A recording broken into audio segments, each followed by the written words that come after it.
ഞാൻ ചെല്ലുമ്പോഴാണ് ഷോട്ടിന് വിളിച്ചപ്പോഴാണ് സത്യേട്ടൻ പറയുന്നത്, ഋഷി എന്തെങ്കിലും ഒരു കറി വയ്ക്കുന്നത് ഇംഗ്ലീഷ് അങ്ങ് പറഞ്ഞു, പൊട്ട ഇംഗ്ലീഷ് അങ്ങ് പറഞ്ഞാൽ മതി. അപ്പം ഞാൻ പറഞ്ഞു അതെങ്ങനെ പെട്ടെന്നൊരു കറി, മലയാളത്തിൽ ആലോചിച്ചിട്ട് അതങ്ങ് ഇംഗ്ലീഷിലോട്ട് പറയാമെന്ന് പറഞ്ഞു. ടേക്കെന്നങ്ങ് പ്രഖ്യാപിച്ചു. ഞാൻ അവിടെ സത്യേട്ടൻ ഞാൻ ഒന്നും എന്തെങ്കിലും ഡയലോഗ് അതൊക്കെ വന്നോളും തോന്നുന്നു. ഫിലിമാ അപ്പോൾ നമുക്ക് ഇന്നത്തെ പോലെ കുറേ പരീക്ഷണമൊന്നും ചെയ്യാൻ പറ്റത്തില്ല. അങ്ങനെ അങ്ങ് പറഞ്ഞതാ.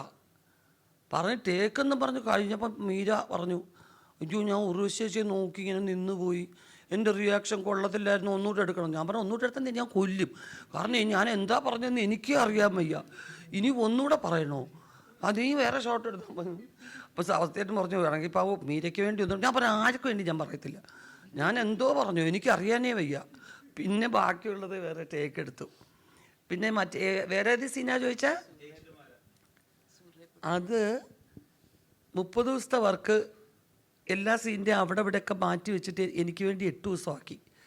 ഞാൻ ആന്ധ്രയിലൊരു ഫിലിമിലായിപ്പോയി. ആ സിനിമയിൽ 2 കൊല്ലത്തിന് മുമ്പേ സ്ക്രിപ്റ്റ് എൻ്റെ വീട്ടിലായിരുന്നു. എൻ്റെ ക്ലോസ് ഫ്രണ്ടാണ് സുധ. അപ്പോൾ ഇവരെ എപ്പോൾ തുടങ്ങുമെന്ന് എനിക്ക് അറിയാൻ വയ്യ. പെട്ടെന്ന് പറഞ്ഞു മാഡം തുടങ്ങുകയാണ്, പ്ലീസ് മാഡം എന്ന് പറഞ്ഞു. അങ്ങനെ ഞാൻ തെലുങ്ക് പടത്തിൽ നിന്ന് റിക്വസ്റ്റ് ചെയ്തിട്ട് അത് പോകുന്നത്. അപ്പോൾ ആ സീനൊക്കെ ടെലിഫോൺ കട്ട് മാത്രം ഒരു ദിവസം എന്ന് പറഞ്ഞൊരു ഹാഫ് ഡേ. അപ്പോൾ മാഡം ഈ സീനാണ്, ഈ ഡയലോഗ് പറഞ്ഞാൽ മതി, എന്തെങ്കിലും അതുപോലെ നീ നല്ല ജയിച്ച് വരണം കേട്ടോ എന്നൊക്കെ പറഞ്ഞാൽ മതി. പിന്നെ ഇവൻ്റെ പേര് മാറണമെന്ന് എനിക്ക് ഓർമ്മയുണ്ട്. അങ്ങനെ അടിച്ചു വിട്ടതാ. പക്ഷെ അത് സത്യമായിട്ടും പക്ഷേ അത് എനിക്കത് ഓരോ സീൻ വേഗം ഡ്രസ് ചേഞ്ച് ചെയ്ത് എടുക്കുകയല്ലേ. അപ്പോൾ പെട്ടെന്ന് വേഗം ഈ ഡ്രസ്സ് മാറ്റിയിട്ട് ആ ഡ്രസ്സ് മാറ്റിയിട്ട് വന്ന് കാരണം അതിൻ്റെ പകുതിയും ബാക്കിയുള്ളൊക്കെ എടുത്തു വരും നേരത്തെ. അങ്ങനെ എടുത്തതാ. എടുത്തപ്പോൾ എനിക്കറിയത്തില്ല, അതിന് തൊട്ടുമുമ്പ് എടുത്തൊരു സീൻ എടുത്തു. ഞാനും അച്ഛനെ വിളിച്ചുകൊണ്ട് വരുമ്പോൾ ഫോൺ കട്ടായി പോകുന്നൊരു സീൻ. അപ്പോൾ എനിക്ക് അദ്ദേഹത്തിൻ്റെ മുഖം കണ്ടപ്പോൾ എനിക്ക് ഭയങ്കര സങ്കടം വരും. ആക്ടർ എന്ന് വെച്ചാൽ എന്തോ നിൻ്റെ കൂടെ അഭിനയിച്ച ആ നടനല്ലേ റാം, പൂവിൽ അഭിനയിച്ച. അപ്പോൾ അദ്ദേഹം ഭയങ്കര സിമ്പത്തറ്റിക് ഫേസ്, വയ്യാത്തൊരു മനുഷ്യനെ പോലെ. അപ്പോൾ ആ ഡയലോഗ് പറഞ്ഞു കഴിഞ്ഞിട്ട് പെട്ടെന്ന് ഈ ഒരു കട്ടെടുത്തപ്പോൾ എനിക്ക് ഇവിടെ ഒരു കരച്ചിലിങ്ങനെ വന്നു. അങ്ങനെ എടുത്തതാ പെട്ടെന്നത്. അപ്പോൾ അതെനിക്ക് ഓർമ്മയില്ല, പ്രിപ്പറേഷനൊന്നും ഇല്ലായിരുന്നു. ഇപ്പം ഇത്ര എക്സ്പീരിയൻസ്ഡ് ആയിട്ടുള്ള ഒരാൾ ഇപ്പം അവാർഡ്സിൽ എത്രത്തോളം ചേച്ചി എക്സൈറ്റഡ് ആവാറുണ്ട്? അല്ല, ഒന്നാമത്തെ അവാർഡെന്ന് പറയുന്നത് എൻ്റെ ഡയറക്ടർ എന്നോട് പറയുന്ന ഓക്കെയാണ്. അതെനിക്ക് തോന്നുന്നു ആ ഓക്കെ കിട്ടിയില്ലെങ്കിൽ മറ്റേ ഒരു അവാർഡ് കിട്ടിയിട്ടും എനിക്ക് തൃപ്തിയാവത്തില്ല. എൻ്റെ മുമ്പിൽ നിൽക്കുന്ന എൻ്റെ ടീച്ചർ എൻ്റെ ഡയറക്ടറാണ്. അദ്ദേഹം എന്ന് പറഞ്ഞു ചേച്ചി ഓക്കെയാണ് എന്ന് പറഞ്ഞു കഴിഞ്ഞാൽ സമാധാനം.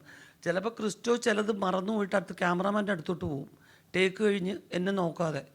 അയ്യോ അപ്പം ഞാൻ ചെയ്ത് ഓക്കെ ആയില്ലേ, ഈ പയ്യൻ എന്നോടൊന്നും പറഞ്ഞില്ലല്ലോ. പിന്നെ ഞാൻ അടുത്ത് വരുന്നത് ഓക്കെയാണോ, ചേച്ചി ഓക്കെയാണ്, ഞാൻ അതല്ല, ഞാൻ ആ ട്രാക്ക് വന്നതിൻ്റെ ഞാൻ പറഞ്ഞത് എൻ്റെ അടുത്ത് പറഞ്ഞിട്ട് അവിടെ പോയി പറഞ്ഞൂടെ. അപ്പോൾ അതാണ് എൻ്റെ ഫസ്റ്റ് അവാർഡ്. പിന്നെ നിങ്ങളൊക്കെ പറയുന്ന സെക്കൻഡ് അവാർഡ്. അതും കഴിഞ്ഞ് കിട്ടുന്ന ഒരു പ്രോഗ്രസ് റിപ്പോർട്ടിൻ്റെ മാർക്കാണ് പിന്നെ കിട്ടുന്ന അവാർഡ്. കിട്ടിയാൽ സന്തോഷം, കിട്ടിയില്ലെങ്കിൽ അതിലും സന്തോഷം. ഈ നോമിനേഷനിലൊക്കെ വന്നിട്ട് പിന്നെ അത് നിരസിക്കപ്പെടുക അല്ലെ അങ്ങനെയൊക്കെ ഉണ്ടാകുമ്പം ചേച്ചി അതിനെ എങ്ങനെയാണ് നോക്കിക്കാണാറ്? എനിക്ക് സ്റ്റേറ്റ് അവാർഡുകളൊന്നും അങ്ങനെ നിരസിക്കപ്പെട്ടിട്ടില്ല. കാരണം നിങ്ങളൊക്കെ ഇങ്ങനെ ചാർത്തി തന്നതിന് ശേഷം എനിക്ക് നിവൃത്തിയില്ലാതെ അറിയേണ്ടി വന്നിട്ടുമുണ്ട്. 4ാമത്തെ വർഷം തുടർച്ചയായിട്ട് 3 വട്ടം കിട്ടിയിട്ട് 4ാമത്തെ വർഷം ജൂറി പറഞ്ഞു ഉർവശി അഭിനയിക്കുന്ന സമയത്ത് വേറെ ആർക്കും കിട്ടത്തില്ല, അതുകൊണ്ട് ഈ വർഷം മാറ്റി കൊടുക്കാമെന്ന് തോന്നുന്നു. പിന്നെ 5ാമത്തെ വർഷം എനിക്ക് തന്നെ. അപ്പോഴും നമുക്ക് പരാതിയൊന്നുമില്ല. അപ്പം നാഷണൽ അവാർഡിന് പോയപ്പം അവിടുത്തെ ചില എന്താ പറയുക ഒരു പ്രത്യേക വിഭാഗത്തിൽപ്പെട്ട പടം ചെയ്യുന്ന ഡയറക്ടേഴ്സ് പറഞ്ഞു, ഇവരെന്തിനാണ് കൊണ്ടുവന്ന് ഈ 2ാം കിട 3ാം കിട മലയാള സിനിമയ്ക്ക് വേണ്ടി ഇവരുടെ പെർഫോമൻസ് വേസ്റ്റ് ചെയ്യുന്നതെന്നൊരു ചോദ്യം ചോദിച്ചു. അതെന്നെ വല്ലാതെ ഹേർട്ട് ചെയ്തു. കാരണം ആരും കാണാത്ത കുറച്ച് സിനിമകൾക്ക് വേണ്ടിയുള്ള അവാർഡ്സ് അല്ല ഞാൻ സ്വീകരിച്ചിരിക്കുന്നത്. മഴവിൽ കാവടി മുതൽ അച്ചുവിൻ്റെ അമ്മ ഉൾപ്പെടെയുള്ളത് കൊമേഴ്ഷ്യലി ഹിറ്റ് ഫിലിംസാണ്. അതെന്നെ ഏറ്റവും നന്നായിട്ട് സന്തോഷിപ്പിച്ചിട്ടുണ്ട്. കാരണം ഞാൻ പടം ചെയ്യുന്ന പ്രൊഡ്യൂസർ നന്നാവണേ ഈശ്വര എന്ന് പ്രാർത്ഥിച്ചുകൊണ്ടാണ് നമ്മൾ ഷോട്ടിന് നിൽക്കുന്നത്. അപ്പോൾ അത് അങ്ങനെ ഒരു അഭിപ്രായം ഒരിക്കലും പാടില്ല. ജനകീയ സിനിമ എടുക്കുന്ന നിസ്സാര കാര്യമാണോ അല്ലേ? അപ്പോൾ അങ്ങനെ ഒരു കമൻറ്റ് വന്നപ്പോൾ ഞാൻ പിന്നെ അത് മൈൻഡ് ചെയ്യാതായി. ഇപ്പോഴും അത് തന്നെ പറയുന്നു, കിട്ടിയാൽ സന്തോഷം, കിട്ടാത്തതിനെക്കുറിച്ച് ഒരു വിഷമവുമില്ല. കാരണം ഇന്ന് നിങ്ങളുടെ മുമ്പിൽ ഇരിക്കുന്ന എനിക്ക് കിട്ടിയ ജീവിതം ബോണസാണ്, ഞാൻ ആഗ്രഹിച്ച് വന്നതല്ല. അപ്പോൾ എല്ലാം കൊണ്ടും സന്തോഷം, ഒരു പരാതിയില്ല.